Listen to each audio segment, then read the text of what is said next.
This episode is brought to you by our friends at the Lexington Tourism Authority. Thank you for downloading, subscribing, and telling your friends about the North Carolina Food and Beverage Podcast. This episode is sponsored in part by Blue Shark Vodka, all the taste without the bite. Blue Shark Vodka, coming out of Wilmington, North Carolina. And by Spot On, tech that helps your business grow, coming to you from the Kitchen Studios in downtown Raleigh. And now, whether it's actual, factual, hyperbolic, or worthless drivel, these gents will keep cooking up verbal dishes that will make your chair inappropriately swivel. It's Max Trujillo and Matthew Weiss. Hello, and thank you for listening to the North Carolina Food and Beverage Podcast. I am your co-host, Max Trujillo. And I am your co-host, Matthew Weiss. And today we are in Lexington, North Carolina. That's right. Lexington, North Carolina needs to be repeated. And we are at the, let's say, Mecca, one of the many Meccas in North Carolina of barbecue, at the Lexington BBQ, and we are talking with the proprietor of Lexington BBQ, Mr. Keith Wright, but most of you in Lexington know him here as Bub. Welcome, Bub. Good morning. Good morning. How you folks? Well, and that's a good key. We're doing great, by the way. Thank you. We are here in the morning before the chaos ensues, right? Before the craziness goes. It's about 9 a.m. You open at 10. Is that right? Right. And does it just start rolling? It does, pretty much. And we have orders set sometimes when people call a day ahead of time. So when we open that door, some folks will come in at 10 o'clock saying, where's my order? Where's my Ready. order? Right. So we're ready. You better be ready. Yeah. We start at about 5:30 in the morning. Oh, so you're already here at 5:30 in the morning to get this going. Oh, yeah. So and so let's define this before we get in. So what you're doing here is you're cooking pork shoulders on coals. You're getting your pits up to about 125. Well, you're pulling them off. It's like 125 in the pits, but I don't know what the fire actually temperature is. And not to correct you, but there again, we probably cook in the neighborhood of 160 to 175, 180. Okay. That's still really low. It is, but it's because when we cook our shoulders and you fire your pit, they're going to be a little hotter than that. Yeah. But on an average, in the 30 minutes time it takes to fire it again, that average is in that 160 to 180 range. It might be 250 when we first fire it. It might be 140 when we get ready to fire it again. So about 175 is a temp. Probably the average. Yeah. And so Let's frame this a little bit, though. Yeah. So we've walked into Lexington BBQ. Lexington as a city, as a town in itself, I think we were discussing there's about 15 different notable barbecue joints, barbecue pits, whatever you want to call it, in this area. This is like a mecca of barbecue in the heart of North Carolina, right in the center of the state. And barbecue is a little different all over the state, all over the country, but when we're just inside of North Carolina, forgive us, but when we're talking about from the triangle, we lean towards referring to more East North Carolina barbecue when we talk, and that's the intense vinegar sauce and a lot of salt and pepper on the pork. Now, Lexington kind of does its own brand of barbecue, and it's a little bit different. So maybe tell our listeners what that means and how it might be a little bit different than what you would typically know on the other side. The two basic differences you're going to notice in cooking the Eastern style or the Piedmont or Western style. First of all, Eastern style is going to be a whole hog. Right. It's normally whole hog, where we're going to cook the shoulders. Second of all is exactly what you mentioned, where ours is more of a sweeter, ketchup-based sauce, where Eastern style is more of a peppery, vinegary sauce. Nothing wrong with either one of them. Oh, no. You know, if you start drawing battle lines, you better be ready, because it's like you invaded one side or the other if you cross certain counties. So, also, though, if you call it sauce here, people are going to know you're not from here, right? Sauce is in a bottle. Yeah. What do you call it? Dip is in a pot. Yeah. Yeah, dip. So that's, and we were fortunate enough when we got in late last night to have dinner here. And so we got to try a little bit of this barbecue. And obviously when we talk barbecue, we're talking pig, we're talking shoulders here. There's a couple different options. You had the chopped, you had the sliced, you had the coarse chopped. Right. And so why? Why do we have three different ones? What's the purpose of that? The main reason, I think, is most is going to taste the same. it's the texture of your meat that you're going to like. Yeah. Some prefer chop, some prefer slice, some prefer coarse chop. And the reason you have chop mainly is because when you work up your shoulder or you work up whole hog, there's certain pieces you can't do anything with. You can't you can't slice it or coarse chop it. So they're small enough where you're going to have to chop it up. So it's going to be chopped anyway. But your best cut, I think, is when we coarse chop. It's the bigger muscles that are on your shoulder or on your hog. And then it's a select cut. If you get that cut most of the time, it's a sweeter meat. It's next to the bone, and it's a little leaner. All your fat is more so on the outside of your shoulders. And your pig, if you'll notice, when you slaughter a pig, you've got 3 inches worth of fat around it, and that's, I can look down at my own gut and know that all the sweet meat's down low. Yeah. You know where the bacon is. Yeah, there you go. So, well, let's take it back because you've been doing this you're coming up next year on your 60th anniversary here for Lexington BBQ. How did the style of pork shoulder define Lexington, and why is that the definitive style as opposed to why wasn't it whole hog? My personal opinion on that, I think, is because the shoulder was one of the cheapest cuts of meat that you had. Mm-hmm. So you're growing up in a textile, furniture, not the highest paying income area that you're in. Yeah. So you're going to pick the and you didn't have cheapest tobacco here. Tobacco. Okay. Huge tobacco, some cotton, a lot of soybean. So, but when you're raised in that, what we call the Milltown mentality, you have to use what you have. Yeah. So you didn't have that disposable income to buy the hams, to buy the tenderloins. So you use what you have. So the shoulder, I think, is the best cut for cooking barbecue because it's got the perfect consistency of the right amount of fat, right amount of meat. The bone's not so big that it interferes with anything on your shoulder. So to me, it's because of where we are. Your location dictates totally what kind of food you're going to have. If you're on the coast, you're going to eat seafood. Yeah. If you're in Texas, you're going to eat beef because that's what you have. Right. So we have pork here, and we're fortunate that we can raise pigs here, and that to me is part of it. Yeah, it makes total sense. Your region, that's what you're going to have. Regionality. It's funny, I was thinking about the different cuts of meat, and I'm wondering, because to kind of frame this as well, is the Monk family is 3 generations now. I think we're dipping into the 3rd generation with Nathan, we have, right? In a year, we'll have my oldest granddaughter. She'll be the 4th generation. Oh my gosh. Okay, so now you married into the family. That's yes, correct, right? I was shotgun wedding. You shotgun.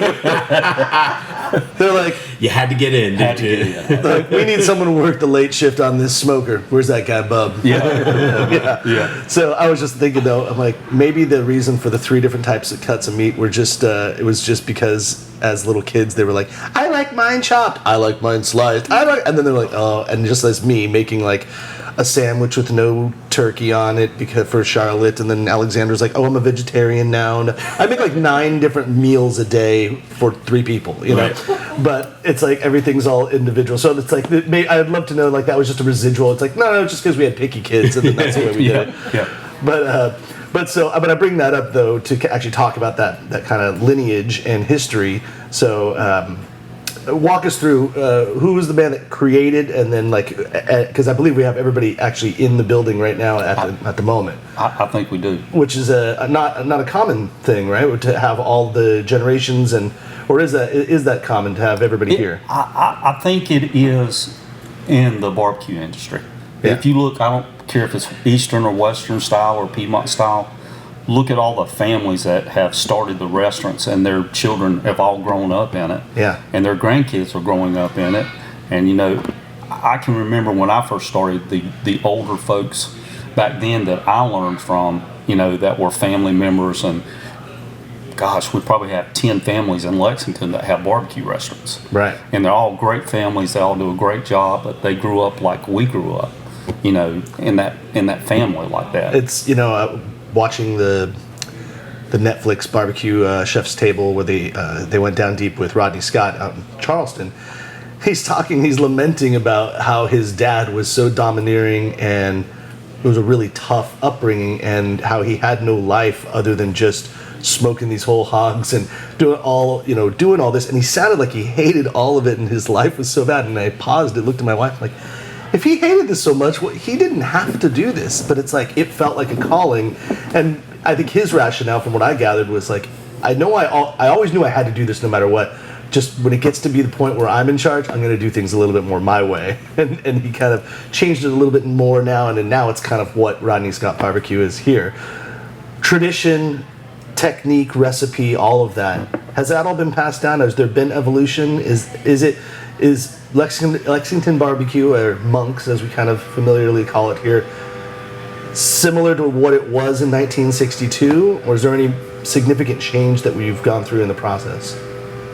I think everything that we can control has been passed down as far as what we consider our recipes. There's been changes in meat products as it usually takes place. There's different cuts, different suppliers. Some are a little bit different that way because they have to tend to advance more, and they have to beef up their process a little more. Mm-hmm. They have to run it a little bit quicker. Now more things are injected with hormones, and you've got to take that under consideration. But it's I've been in the restaurant business almost 45 years, and I can see it from every 10 years or so. You see something change a little bit. But what we control, our recipes, how we cook our meat and everything, it's basically the same thing. Very simple, easy cooking. So it's very simple that we use. Oh yeah, Robin's here. And I think that lends to the authenticity.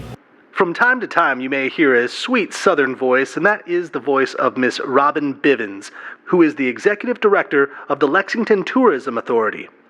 For you nerds out there, she's like the Yoda to Lexington. Mm-hmm. Because Lexington barbecue, the barbecue industry here in our town, we serve our population here in our town, but we're so much more than that because of the barbecue.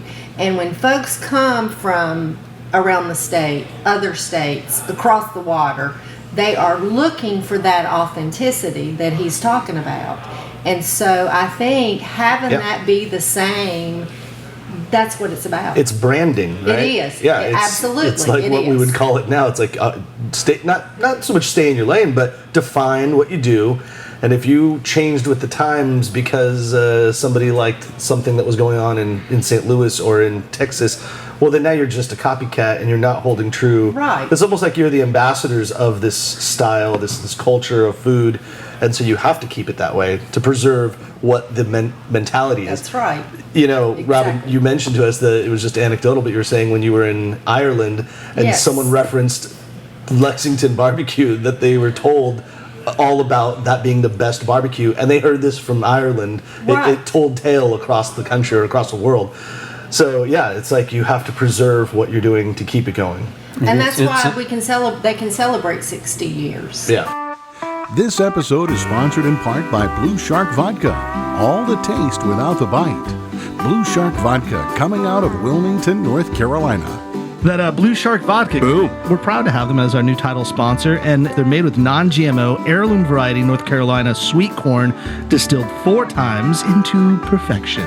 They do triple filtration, which makes the vodka extremely smooth, clean finish, and it makes that alcohol bite nearly vanish. Yeah, they're Blue Shark Vodka, the shark that doesn't bite.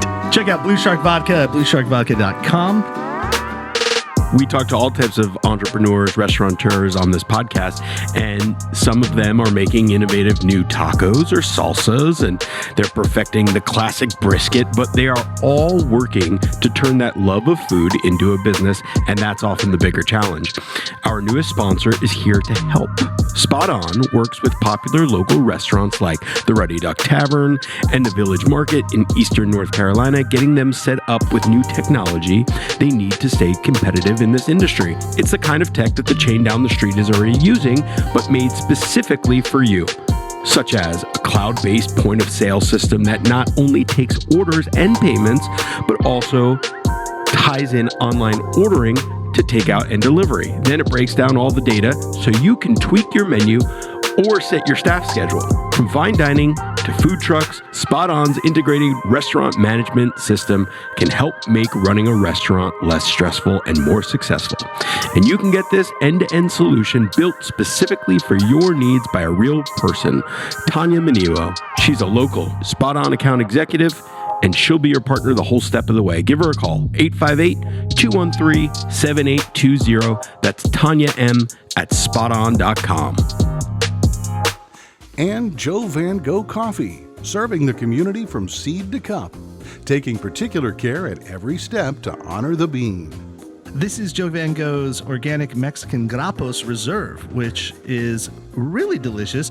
The Grappos Co-op was created in 2007 and made a tremendous impact for the small traditional farmers by creating avenues and resources to get their harvest not only in the market but certified, which allowed them to be competitive in the marketplace, in international marketplaces. And it has gone from the initial producers of 90 to well over 2,700 members. What we're going to drink here has flavor notes of graham cracker, apricot, and tamarind, which sounds so awesome. Kind of high altitude coffee coming in around 1,600 to 1,800 feet above sea level. The varieties, cultivars, are bourbon, typica, and maracea. This is luxurious living. So go to joevangoghcoffee.com. Check out their locations. They have them in Hillsborough, Durham, Raleigh, in the neighboring areas as well. You can find out more information about them at joevangough.com. I remember Mr. Monk telling me when we first started, and we still cook with wood coals, so I remember him telling me, you can change to gas, you can change to electric, and they make a great product. But for us, we like to cook with coals because you can teach a monkey how to press a button and turn on a cooker. So, that's kind of the way we look at it. We want authentic, exactly the way it was cooked probably in the 20s when they first started producing more Lexington barbecue here. So that's what we want. The best part last night when we were having dinner, Max was talking about his Komodo Joe and how he's now resigned to really living religiously by temperature and not time. Cut to Well, explain, because so I was told, someone said that hunk of meat's got to go for at least 9 hours, no matter what. And and I did that a few times.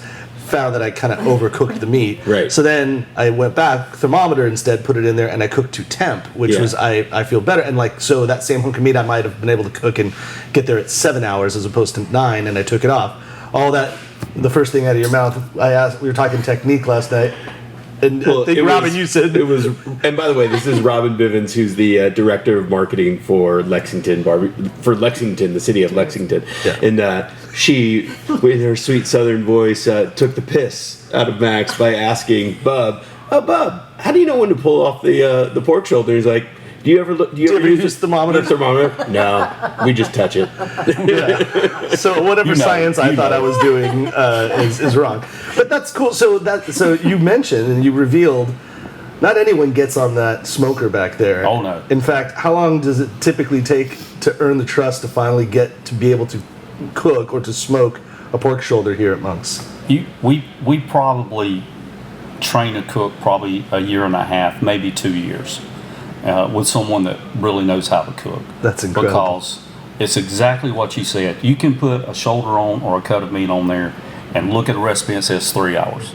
Well, it doesn't work like that because there's different textures.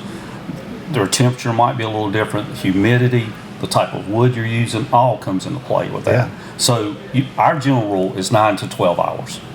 So we allow that much time for our shoulders to cook. It may take 9 hours, it may take 12. Yeah, when it's already 95 degrees outside with a 100% humidity index, it's probably going to cook a little faster. It does. I would assume. It does. As opposed to in the middle of winter. And it does. And then wood has a lot to do with it. If you have, taste-wise, you won't notice that much difference between a hardwood, hickory, and oak. Cooking-wise, you will because hickory cooks hotter. So you have to really be careful when you cook with hickory because you can burn your meat if you're not careful. So you have to really know your meat, really know your temperatures, really know what wood you have. So that makes a lot of difference in the way you cook. So what gets served to the people that come in for 10 o'clock then? Because the 5:30 is not going to be 5:30. Right. Shoulders are not going to be ready. So do you hold things at temp overnight or? Yeah. What we do is we cook. say we start at 5:36 in the morning. We cook all day. We leave those shoulders on all night for the next morning. Okay. And they're up to temperature usually about 150, 145, 150 in that range. So when we start out every day with fresh meat. Gotcha. So the meat is actually 16 hours old, but it's been on the pit the whole time. Right, holding temperature. Right, exactly. So that way, and it's one of those things, if you run out, it's not like you can drop it on the grill and cook it in 10 minutes. It takes 10 more hours. So you have to plan ahead that much, a day ahead of time. I mean, it's basically, it feels like you're basically cooking around the clock, like 24 hours. It is, and if you count the time that it's on there when it drains, what we call the drain, and it's firing, it's on there a full day. And so when we get a plate of barbecue here, no matter how it's cut, how are you holding temp and maintaining, like, because I want to know as the home cook, you know, like you cook something all day, but maybe your guests aren't coming over for another couple hours. How do you keep that meat from drying out and maintaining all that flavor? One of the tricks I think I learned over the years, the longer you can keep your meat on the bone, the better it's going to be. Right. It's going to stay moist. It's going to have a little more flavor. So we try and cut that as close as we can to what we're going to need. Okay. You know, if we see we're going to need 25 pounds, we know we have to work up a little bit more. But we have holding cabinets that we put those in, and they're a moist cabinet. It has steam heat that keeps those in there. But we try to keep those shoulders whole as long as we can. Got it. And that's what locks that moisture and flavor in there. But so steam cabinet, that's what you need for your next there we go. steam cabinet. Yeah. I want to get to the story and why Wayne Monk started this in 1962, because there's one thing for cooking barbecue at home, and then there's another thing for when you're turning it into a business in a restaurant. I remember Ed Mitchell of Pitmaster fame shared with us how he got into the business, and that his mom had just lost her husband, or his dad, and he was home and they were sad, and he started cooking in their local general store, and it brought everybody around because they started smelling, and they were like, damn, what is that? And then he was sold out of barbecue by the end of the day, and she was like, you need to do that again tomorrow. Yeah, his calling was there. So how did it happen with Wayne, and how did it turn into a restaurant? I think from hearing the story about 50 times, I'm going to try and tell it as closely as I can.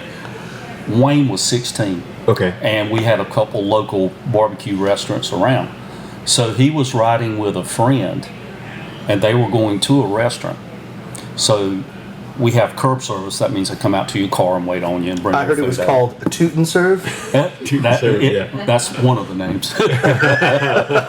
So you call it something different. Well, it just depends how busy you are. Yeah. But he was in the car with the young man driving. So they pull up, order the curb service.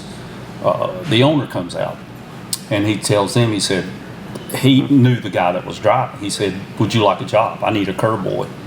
And he said, I can't. I'm working somewhere. And Wayne was in the back. He said, I'll do it. And it was Wayne's birthday. Oh. So the next day, Wayne started on the curb, hopping curb. And from then on, it was like he just fell in love with it. It gets in your blood. That smoke gets in there. And it's kind of, so, you know, he kind of developed that idea of, I can do this. I can do this, you know. So, you know, that's a giant step. Yeah. You know, opening any new business, but especially a restaurant, you know. So that's kind of how that evolved. And so he worked for some really great men in the restaurant business, in the barbecue business. And, you know, eventually he said, you know, I want to open my own place. So this is kind of how it happened. Yeah, and he worked his way up from cook service. Exactly. And so from what Max said earlier, how does it work, and how did they each manage to stand out on their own? Because you have 15 barbecue restaurants. We've only been to yours so far. So what should we expect, and how do you guys, you know, keep a business enough for 15 restaurants in a somewhat small town? You're basically, everything is going to be close to the same. Our sauce or our dip will be pretty close to the same. One might be a little saltier, one might be a little sweeter. Slaw the same way. Some of the restaurants in town have coleslaw, the mayonnaise-based slaw, and they have barbecue slaw also. We just have the barbecue slaw, which that's kind of a Davidson County, North Carolina Lexington thing. You probably don't see that anywhere else in the country. Right. Here. So, but that's how that kind of develops, and each restaurant develops a little more. You know, one might have fried chicken. Okay. And add that to the menu and say, oh, well, they have good fried chicken. We'll go there too. Yeah. You know, other places might have something else that is a little more unique. But you're going to find that most all of the restaurants, barbecue restaurants, have that same feel to it, same taste to it. Like I said, a little bit difference in the sauce of the slaw, but hush puppies might be a little different, or you know. But it makes me think of, well, for one, I don't think that this mentality exists in America any longer, where somebody does something like a certain style and then other people go, oh, I want to do it just like you did it, and then we all do it, and now it's defined as a community cultural type of food. Now it's like, oh, well, that's what he does, so I got to do something different, and that's more the mentality. But it reminds me of an episode that we talked about. There was like kind of a phenomenon. We were talking to Charlie Ibarra and Oscar Diaz. We were talking about Mexican food culture, and how Charlie referenced how there was a small town in Mexico that makes up the bulk of what we consider American Mexican food here. That basically this one small town, like, set all their young men to move up to America with like a set menu, and so much so that like literally they would be like combos. It would be like combo number 1, combo number 2, number 3, but they would be exactly the same in Atlanta as it would be in Denver, as it would be in New Mexico or in Boston. And it was like they were all descendants from this one family, and kind of defined American Mexican food, which is so crazy that like they're like, all right, we got a good thing, we got a good plan, now go and divide and conquer. They were the Mexican food, American Mexican food apostles. Yeah, apostles, but yeah, apostles. Yeah, but so that is a phenomenon that's not regularly preached anymore. It's like this community said, this is how we're going to do it, and kind of held true. And like you said, somebody might do something a little different. Like you guys serve turkey now. yeah. And you've been doing it for, you said, about maybe 10, 15 years? Yeah, probably about 15 maybe. So that sounds like a brand new thing in in the fact that you've been doing this for almost 60 years. Bringing in turkey was like, whoa, hold down, slow down here. What are we doing here? We can't do this. What was the mentality there for bringing in turkey? Why did you feel the need? I think we did that one reason to create something a little healthier, because a lot of folks are being health conscious now, and we thought we would add something that would, and a little bit lighter on the menu. You know, when I first started, or when you're in the business, you know, there's certain things you had: barbecue, hot dogs, hamburgers, no cheeseburgers, very few fries, and a few hush puppies. That was your menu. You know, you didn't have a lot of the other stuff that filled in, because that's what people were eating. So you have to adjust your product to your clientele. You know, if someone's calling, hey, I want turkey, I want chicken, you have to adjust a little bit for that. You'll still have your main product, you know, because you want to be, you know, if we're Lexington BBQ, I want to have barbecue. You know, I don't want to have too much fish, you know, or anything other than that. I want to be known for the barbecue. So you specialize in that one product and kind of venture out from there. Taking care of a home is stressful. With so many vendors to find and manage, from plumbers to handymen to house cleaners, it's impossible to get consistently high-quality service. Enter Exhale, the only trusted partner homeowners need to maintain, clean, fix, and improve their homes. You'll have a dedicated home manager with one number to call for everything. And we guarantee our service. If it's not done right, we'll make it right. Visit exhaleathome.com to learn more and book a consultation. We'll take it from here. Triangle Wine Company, locally owned and operated. Triangle Wine Company is committed to creating the best shopping experience in fine wine and craft beer. Hi, this is Nikki with Triangle Wine Company. Wanted to let you know we have an upcoming farm-to-table wine dinner at our Cary location on September the 15th from 6:30 to 8:30. Tickets are $65 per person. Get all the details and your tickets at trianglewineco.com. You do fried chicken, you're doing cheeseburgers, hot dogs. a ham and cheese sandwich. I mean, it's a full-blown restaurant. It's not like just a barbecue joint where you're just getting that. So we did also know, just because we're food and beverage, it's sweet tea, it's lemonade. There is definitely no beer. Cheer wine. Oh, cheer wine. There you go. But no alcohol in any of these places. No, and that's probably a holdover from when this whole area was probably dry, I would assume. And it was. The county was dry. The town was dry. Now Lexington is not dry and has actually it's been a wet county longer. Wet city inside a dry county. Right. Now the whole area is wet, or you can have alcohol in all the spaces. But for a long time, you were like the outliers. There was the one spot. But barbecue and alcohol don't seem to mesh. Is there any thought process, any insight on that? You know, alcohol has a somewhat bad reputation sometimes for overuse. Yeah. So I think most restaurants, and because barbecue restaurants especially, because families own those restaurants, they want a family atmosphere. Right. You know, they don't want to see the guy come in that's had a couple too many, or, you know, something that's out of control like that.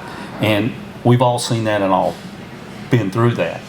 But for us, it was, we wanted to keep the atmosphere as close to you coming in and sitting down like you're in your living room or your kitchen. Yeah. And have a conversation, not worry about the alcohol or the other things, because but if you came into my kitchen, we would give you you'd already be 4 beers in. Well, if you came to my kitchen, you know I always cook with a glass of wine. I don't order. Right. I mean, if I'm on the grill cooking hamburgers and hot dogs, I have a glass of wine. Well, and that's also the subculture ice that cold beer. I know a lot of pit masters. I know a lot of guys that cook, and the kind of the thing that the unspoken thought is, oh yeah, we're smoking this meat all through the night. That's when we break out the 30-pack of Natty Lights, and everyone's standing around here housing those things until the end of the night. But that's all kind of behind closed doors. That's not really like front facing.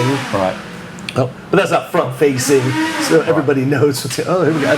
We're building a new. Yeah, we're building a new add-on. No, it's kind of funny because that's why we always said painters. There's 2 requirements. You have to drink and listen to country music because it would drive you crazy if you didn't. Right. Exactly. Well, but the same, I guess, not argument, but point, like, you know, it's evolved. You have your base, but then you moved into serving turkey and chicken. I have to assume that a lot of your even families or people that come in, or all the tourists that come in for Lexington barbecue, they want to have a beer with their barbecue. And so, do you think that will ever change, or do you think some of the other? I heard one of the other restaurants is starting to serve beers, but do you think that will evolve as well? I don't think it will in our generation. Yeah. Maybe the new generation coming up and all the younger kids with their, you know, all their new electronics and everything, and they get out with there their hair and their clothes and their clothes and their attitude. And so Nathan is the 3rd generation monk. Is that right? Yes. So we got to ask him. So Nathan, when are you applying for your beverage license? His granddaughter, or your granddaughter. Yeah. And I don't have a problem in the world with that, with the alcohol part or whatever, because like I said, I love good cold beer. But you know, it's persona sometimes. Yeah. You know, and what you look for. You know, in the event of example for us, we fed 5 presidents. It's kind of hard to come in, you know, and your president visit here, and then, you know, something, you know, you get someone out of control or something. We like to control every aspect. Nixon.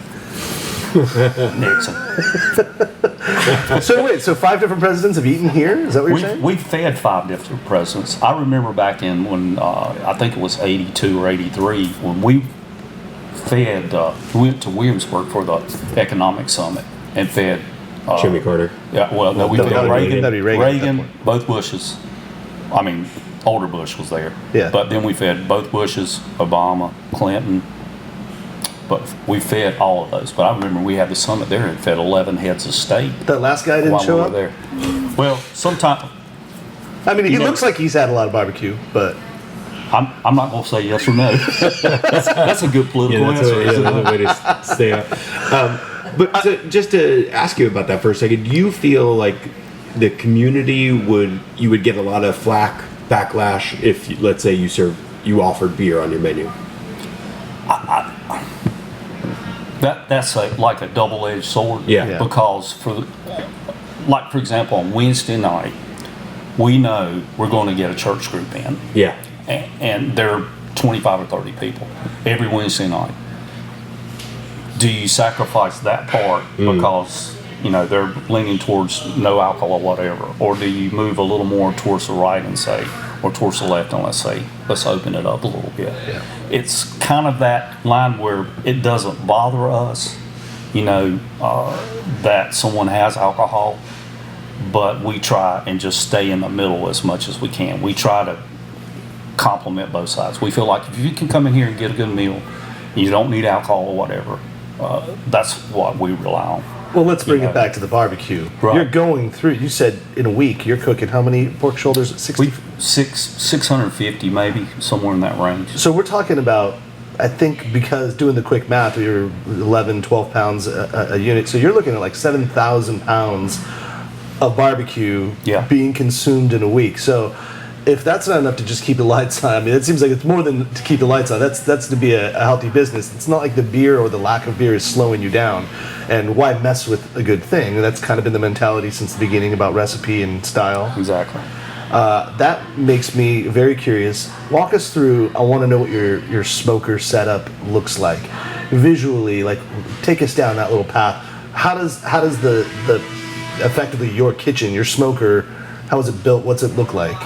If you look at we'll call those pits, because most of us, when you cook with wood, we call those pits. Yeah. But they're not pits anymore because that's how they started. They were dug in the ground or whatever it might have been, and you cooked over your pits. Yeah. These have advanced, let's say that. They've evolved. We have as much brick in those smokers as you would bricking a full-size house. Okay. They're 4 brick thick, 2 brick, 2 fire brick thick. They're approximately 10 to 12 feet wide, 5 feet deep. So we cook maybe somewhere in the neighborhood of about 40 shoulders on each pit. We have 5 of those. When you see each pit, if you have 2 pits, 1 firebox can cook on those 2 pits. It has enough space where you can put enough coals to cook in there down that you can fire your 2 pits. So we have 2 fireboxes, 4 pits on this side. 1 that we generally warm up on if we need to. Yeah. We cook on that one at Christmas when it's really busy. So if you're looking at a huge brick wall, 75, 80 feet wide, 4 huge doors, which are the pits, with 2 fireboxes that feed each one of those 2 pits there. So we're cooking a quart of wood a day. I mean, we're using a quart of wood a day. 8 by 8 by 8. It's right? And we have 2 That's a lot of sawmills wood. that provide us with that lumber. So it's a process. You got to keep it going like that. That's massive. So no wonder why you need to have like a big team and go through there. Now, so you married into the family. Yep. Your wife. Yep. She's the daughter, the Monk's daughter. What is the role of the lady in the family here at Monks? What would you say they do? What would you say? They tell the men what to do. Is that right? Robin said Isn't that pretty that how close. that works? Well, restaurant work is hard work. Mm-hmm. And I, as I was telling Robin when we were talking earlier this morning, when you start in restaurant work, you're married to the restaurant. You've got to know, and your wife or your spouse or whatever, you've got to know that that's part of the business. You're going to be away. Mm-hmm. There's going to be times when you can't get to the kids' ball game. You're going to miss a birthday maybe. Someone doesn't show up or something happens. You're going to have to work late hours because that's part of the business. So your wife plays a vital part in that. And if they're not willing to sacrifice a lot for that, then it makes it twice as hard. And a lot of times they're the sounding board. I know Kelly, my wife, when I get home, I'm like, it was terrible tonight. We couldn't do this and we couldn't do that. So she's the sounding board. She says, look, we'll start on it tomorrow. So, that to me, you have that support. And they work. The girls work here. I mean, they're, Mr. Monk's wife, I remember when I first started working, she worked in the kitchen with us. Okay. So it was pretty quiet back there. Not like, I mean, you had to kind of watch what you were saying sometimes. So it was pretty quiet back there. No locker room talk. Yeah, Well, Max and I have talked about this, but because we did actually a bubbles and brisket event. I know that's like blasphemy around here. No. But I mean the brisket part. No, but no. we were looking, to see if there was any female pitmasters around, and there's not a lot. Do you know of any that are going to work back there or want to work back there? No. that is an extremely hard job, and we're fortunate and blessed enough that we have several guys that cook for us, and some have been 30, maybe 40 years with us that have been cooking. So we're blessed, and most folks have that same, most restaurants in Lexington have that same setup where they've had guys that have cooked with them for a long time. But it's and I'm not being sexist by any means, but it's an extremely hard job for a young man. It's even harder for a young woman. Yeah, it's just physical wise. Physical wise, it's mental wise. They can handle it easily, but for the stress and just being physically able to do that, it's an extremely hard job. That's referencing that same Netflix, The Chef's Table with the Barbecue. They had the whole episode with Tootsie, I believe her name was, and she's an older lady out there in East Texas doing brisket. And she basically was just working at the front counter while her husband was doing things, and then he got sick. I think he had a heart attack or something, and so she filled in for him.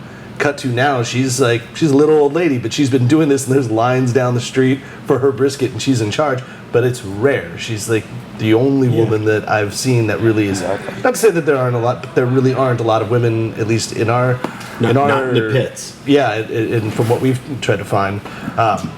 But what about, because I was thinking about this with quality of life and what you do. You talk about the pre-planning. You got to set it out. This is going to be a 10-hour cook or smoke it, and all of this. It almost like begets the pattern because you have to prep tomorrow for today and think about a week in advance with ordering and all. So, is there ever a chance for this word, vacation? Do you ever get a break from this place, or how does that work? What's the quality of life of a pitmaster that's been doing it for nearly 60 years? You do. You enjoy your family, I think, when you do this, when you're close like this. And a vacation normally for us is we all can get together at the same time and have a meal. Mm-hmm. We take turns, we travel, we go to the beach, we go to the mountains. We used to every spring or every fall, we would take off and go to New England for 2 weeks, and it was great. But you still have it in the back of your mind. Right. It's never gone. It's about a 2-day check-in. Everything going okay? Right. So, Well, I want to know one last thing, because you guys don't. You just use a very simple salt before you cook, so there's not the barbecue sauce on there. However, there's no mop. There's no mop. The smokehouse barbecue sauce that you guys make proprietary here was, and I am a hot sauce fan, was some of the best. I mean, I just wanted to pour it on everything. It's like, and so what's the secret there? Can you share how you guys make that? That is, it's very simple recipe. I mean, table recipes: the pepper, the salt, sugar, the ketchup, the vinegar. It's a very simple, no specialty spice that's in that, but the difference in what you see, it's funny, I always thought dip is a misnomer because you don't dip anything. Right. I mean, it's not like you put it on there. You put it on afterwards, so it's not. It's like more like a gravy. But it's 75% water. 75% water? The dip or the dip? Okay. It's a real mild, because we want you to taste the sauce and the smokiness of the meat. We don't want a heavy sauce on the meat because that hides the flavor of your meat. Right. Because you have to add a liquid smoke to make it taste like that. So we want something. This enhances the flavor of the meat. Exactly. This is straight cider vinegar.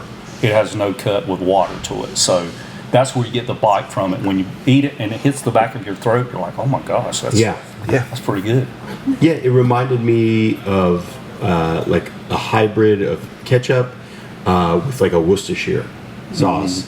And a little pepper on the back with side. with that pepper on stuff. But there was something that I saw you in your coffee, your hot coffee thing. It was a red sauce in there. That's the dip. That's the dip. That's the mild sauce. And so you keep it hot on the coffee maker. Yeah. In case you want to add a little bit. Yeah, so there's whatever. you have the dip and then you have the sauce. Yes. And so this barbecue sauce is something that you put on the table. So the way it's served, you get your slaw, which we didn't even talk about, but the slaw is unbelievable.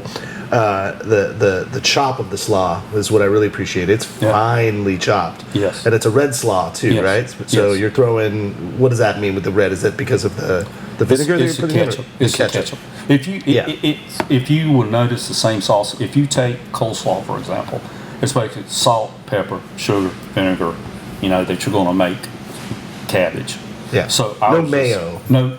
So ours is salt, pepper, sugar, ketchup. Where we substitute the ketchup instead of the mayonnaise. That's pretty close to the same thing. Yeah. Right. And it's a very mild vinegar that we use. If you notice, it's not like a marinated, like you would eat, cucumbers or something when you marinate something. It's a very mild vinegar that we use on there, so it doesn't overpower everything. So, you can pick it up. This is the difference. Pick that up and smell it, and you almost burns your nose hair. Yeah. But, you pick up the regular sauce and smell it, like, I just smell a little pepper, or you don't smell that real strong. Yeah. vinegar. So getting back to the service, you get the chopped or the sliced or the coarsely chopped barbecue, coupled with a little bit of red slaw in one container, and then separately you have a cup of dip. Right. And that dip is more of a liquidy, consistency that you just kind of drench the meat in, and then on top of it you have now the barbecue sauce that brings that bright tanginess that you just kind of sprinkle on top a little Right. bit to make it more intense. Right. You covered all your bases, and then you think you didn't need to over season any of the meat in the process of doing it. Just kind of get out of the way and let it cook. Right. Because I imagine too, for that same picky kid that we were kidding around with, but maybe for everybody else's flavor tastes, what they appreciate, you're kind of starting with a base and allowing everyone to kind of season and salt their meat the way it makes sense to them. Exactly. And some, we do it, one of the reasons we don't, usually when you cook Eastern style, it's whole hog. You chop your stuff and put your sauce in it all there. Right, that's and then what you we're serve used it. to, yeah. When we make it here, whatever you order, there's nothing on it except when we smoke it. And you can order your sauce separate. Some of the smaller children, they can't tolerate the sauce sometimes, even though it's a mild. So they love it, but they don't want the sauce on it. So it works out for them. That's as basic as you get. Yeah.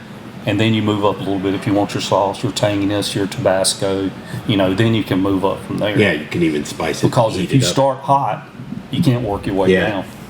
Well, I'm just going to try to figure out, Max, how much of that sauce we can put in the back of your truck to take home with it. 'Cause Yeah, seriously, get it on We tap. sent Yeah. this. We made 19,000 bottles of that last year. okay, And it goes right out the front door. That's nuts. like just sales Yeah. for Yeah. yeah. That's one last question that I had is, why don't we have multiple Monks barbecue places? Like, there's only one, but you're busy. You never thought the thought of having 2 or 3 or 10 of these places? We like to keep control over what we're doing and keep our thumb on things. If we would venture out, I think we would lose some of that somewhere down the line because somebody's going to say, well, I can cook it a whole lot easier with gas or electric. There's nothing wrong with that. It's just not what we want. Right. So I think we try to control everything we can control there again in-house. The farther away you get, the harder it is to control your stuff. And we've been approached by several folks. Come to Charlotte, come to Raleigh. A few years ago we had the racetrack. Charlotte, we'll provide whatever you need. And I'm thinking, oh my gosh, do I want to feed 50,000 people, barbecue or try and plan on something for that, or do I want to do what I'm doing now and kind of keep everything in house there? So. We like to keep things where we can control it. Yeah. And like I said, the farther away you get, the harder it is to control those things. I think that you have a very nice blend of being humble, but also having a lot of pride in what you do. Oh, yeah. Like, I imagine you guys got a little cocky about how good your meat is versus, whomever else is around. But then at the same time, you're like, but we're here, and that's what we do. It's our space. This is our little nook that we've carved out, and this is where we put our place, our stamp in this community. It's pretty cool. And you're exactly right. What I want to do when you come in my restaurant, I don't want you to say, well, I'm from Eastern North Carolina, and this is the way we do it, and this is Piedmont style. I don't want you to compare the two. It's two different beasts altogether. Yeah. Because good barbecue is good barbecue no matter where you go. So you try it for yourself, and you make the decision for yourself. If you like it, great, I'm happy for you. If you don't like it, that's okay too. And you can pick whatever barbecue you want to. But we don't try and, it's not a north-south battle. Right. It's we're here together to put out a good product. Other restaurants put out a good product. And if you like that, please come and eat with us. If you like the other one, I hope you're happy with that. Please come and try us again, or whatever you might be. So it's... And it doesn't have to be mutually exclusive, and I'm guessing that a lot of people like it because otherwise you wouldn't have your restaurant for 60 years and then all these other establishments around it that are also doing something similar and people coming into Lexington for Lexington barbecue. So, And bravo. in the community, it's not a competition. Yeah. The restaurants do not compete with each other. Yeah. They each do their own thing, and although there are a great many similarities, there are some differences, but they don't compete. It is a barbecue family. Yeah. We grew up and we know everyone's family. We know, Yes. and our kids play ball together. We go to church together. I mean, it's a family. Lexington is a family, and just like Robin said, we don't try and compete with anyone else, and we don't. One of the things, for example, you were asking about vacation. We all know that we take certain weeks vacation off. Mm-hmm. So every barbecue restaurant's not closed at the same time. So we know, nice. like Speedy's, for example, is going to be closed the first week in August. Right. We're going to be closed around the 4th. Barbecue Center is closed a couple weeks after that. That way, when people come to town looking for barbecue, if that's what they're looking for, Wow. There's we can always provide one that service for holding up the whole mantle. town. Yeah. That's pretty cool. It's, and That it's is kind of pretty cool. crazy because you said that when, talking about folks visiting, but a couple of weeks ago we had a young man in and he came to the register and said, I think I need a discount. I'm traveled the farthest, to come and eat barbecue here. And I said, sure, where you from? He said, I'm from Oklahoma.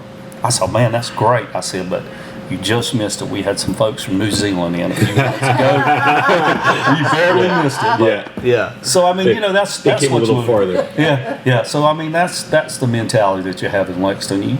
Every family prides herself on what they do, especially in the restaurant business. And Lexington has gone through a progression of, oh my gosh, from everybody's family worked somewhere in textile and furniture, and when that was gone, it was like devastating for all these little towns, especially in Lexington or in North Carolina area. So we're working our way back. Yeah. And luckily we've got that heritage of barbecue to keep us somewhat together there, because folks come back and say, this is pretty good. So they come back, their kids come back, their grandkids come back. We have, several folks that Charlotte and Raleigh, they're halfway kind of between us. So a lot of salesmen coming by up and down the highway, and they tell their kids and grandkids, and I've seen the kids grow up, and now, they're out of college, and so it's been fun. Yeah, And there's That's no awesome. better way to get people to come than to invite them to eat. that's right. Well, When I want my daughters to come see me, I say, hey, I'm cooking, and they come. Right. So we invite them to come eat barbecue. Yeah, just if you don't think so, just tell someone, invite someone to church, tell them you're having covered Tell them you're dish. having food. Right. They'll be there. That's right. So, well, that's why we're here. So, Yeah. Well, listen, for everybody out there, come to Lexington Barbecue. You will eat extremely merrily. Thank very you. good. Thanks for listening to the NC F&B podcast. And if you've stuck with us this long, review us on iTunes, and remember, 5 stars are encouraged. Proof Alcohol Ice Cream. We pour art and science into every bite. An artisan ice cream company from Columbia, South Carolina. Proof is changing the way people think about dessert.